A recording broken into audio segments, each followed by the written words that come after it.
tekkhamatei na themsak Ara Jishuli teikya KAYAKHA KHAMATHA AMING KAYAKHA KHAMATHA AMING Jishu Ming iwui Awunga KAYAKHA KHAMATHA AMING Chansam khavai malei KAYAKHA KHAMATHA AMING Jishu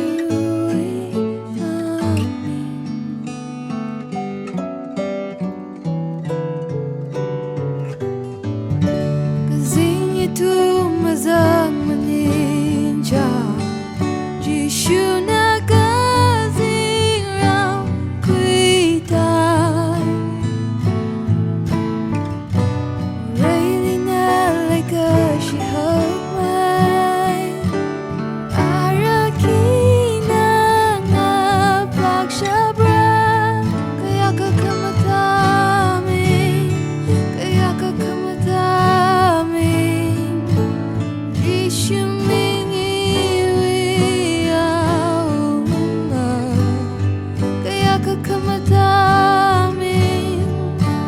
Chansam khavai malei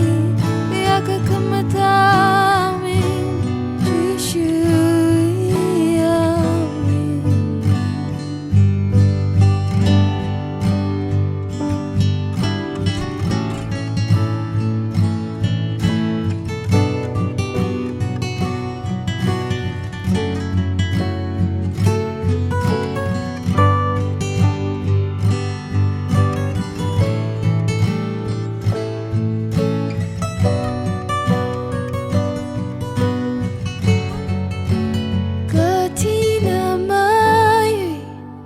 John ran ser haida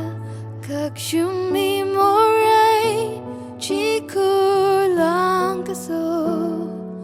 kazingram na vauli na kangam masoji kati eina ring lishe yang kashi malei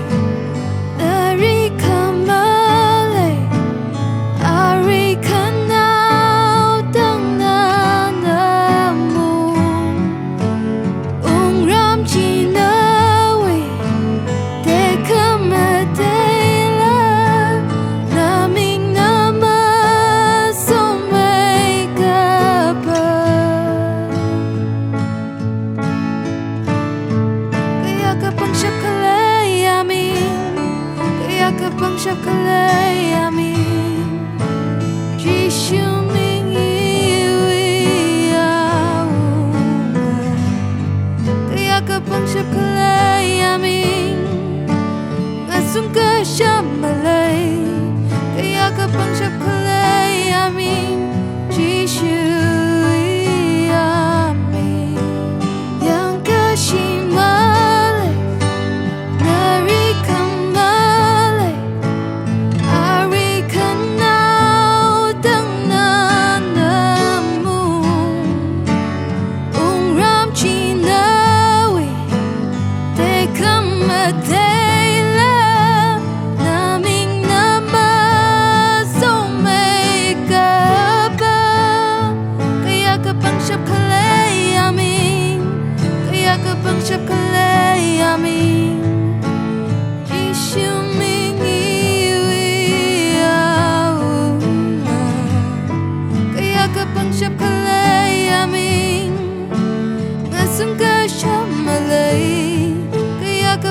kalei amin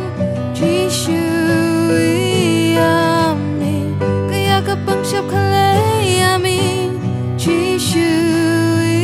amin KAYAKHA kalei